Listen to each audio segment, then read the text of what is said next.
La fonction, vous diriez, dans les sagas, dans les épopées, dans différentes formes, dans des cultures a priori assez éloignées les unes des autres, la fonction centrale serait la même, c'est-à-dire créer la légende d'un peuple pour lui donner une espèce de corpus,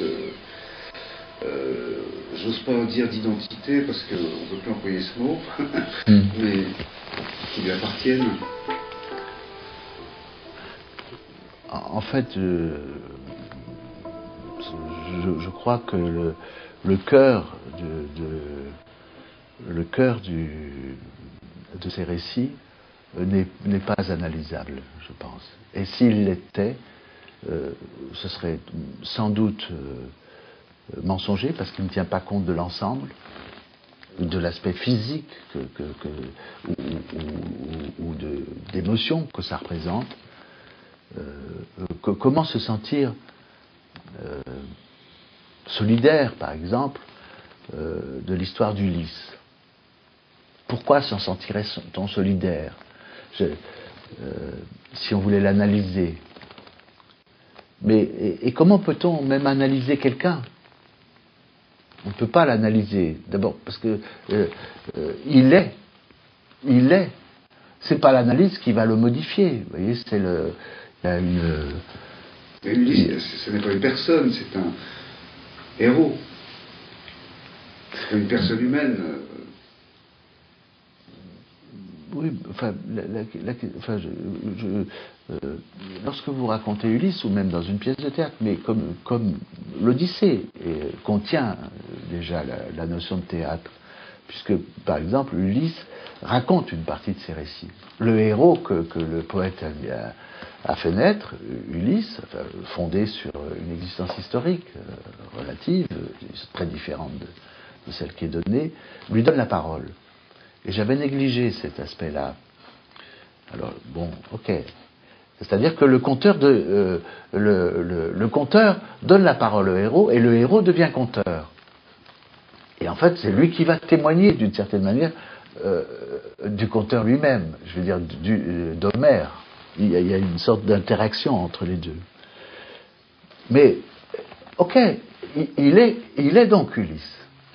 Et vous me dites... donc il n'est plus le héros inventé par Homère, là. Il est autre chose. C'est-à-dire, non, il y a une interaction, c'est-à-dire que le héros inventé par Homère est en train de... c'est presque lui qui détient la parole, c'est plus Homère, c'est lui qui fait la publicité d'Homère, ou qui l'incarne. Enfin, il y a une interaction entre les deux, mais il y a une position intéressante. Mais surtout, c'est que si on parle d'Homère, si on parle d'Ulysse, ou d'Homère d'ailleurs, parce qu'en fait, Homère ne se met jamais. Par contre, il introduit des choses intéressantes, c'est-à-dire qu'il dit: et toi, Porché Eumée, tu lui dis en réponse. Donc, il s'adresse au public là. Et tout d'un coup, le public, lui, il est Eumée, il est le Porché, ou toi, il est Télémaque. Il ne le dira pas pour Ulysse, mais pour d'autres personnages, et c'est intéressant de savoir, se demander pourquoi il fait. Mais en tout cas, quand Ulysse raconte, eh bien, on est Ulysse. Alors, vous dites, c'est pas un homme, c'est un héros. Non, c'est Ulysse, c'est ce qu'on appelle Ulysse. C'est un homme qui parle et qui raconte son histoire. Et de toute façon, ça ne peut être rien d'autre que celui qui parle. Donc c'est pas analysable. Parce que l'analyse va diviser alors, enfin,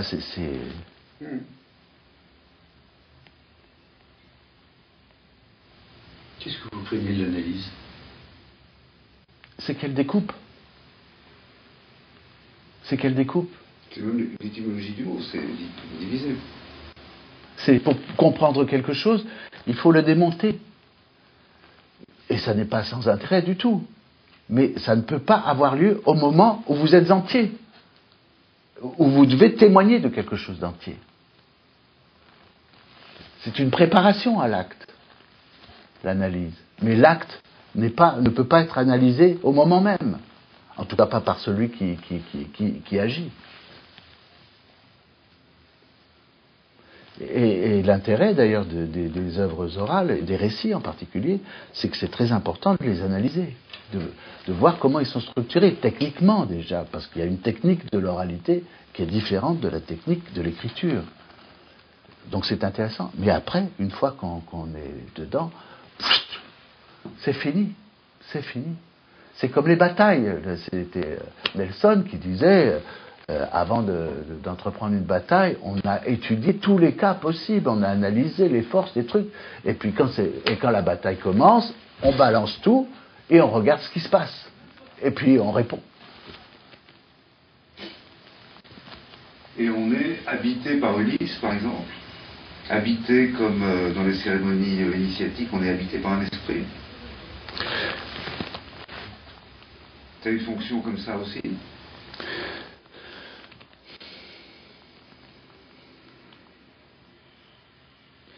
C'est un autre temps. C'est un autre temps, de toute façon. Donc les règles de la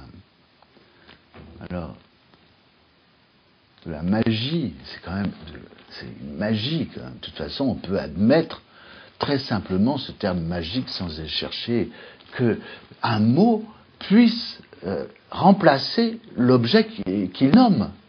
Il suffit de dire son nom et l'objet est là. C'est quand même extraordinaire ça. Et on raconte, et alors une histoire, c'est encore pire. C'est-à-dire que, et on est transporté devant des images, des représentations. En plus, dans l'oralité, l'extraordinaire, c'est que chaque participant est libre de se représenter. En fait, c'est son monde qui sert à représenter. C'est pas le monde de celui qui parle, c'est son monde à lui. Alors que le cinéma, on va lui imposer des images qui ne sont pas les siennes. Alors qu'il peut finalement admettre comme et enrichir, mais enrichir par quand même un objet qui ne venait pas d'une réalité. Enfin, de toute façon, la réalité n'est là que quand elle est là. Ou en tout cas quand elle s'inscrit dans une perception globale d'émotion, de pensée et de perception sensorielle. Et c'est évidemment magique. Mais c'est intéressant la question de le héros. Qu'est-ce que ça veut dire le héros? On va faire un petit colloque. On a décidé de l'appeler. C'était comment c'est le film Zéro de conduite. On va l'appeler Héros de conduite. Non, mais héros pas au sens si moderne que ça, au sens que ça n'est pas une personne, mais justement quelque chose d'habitable.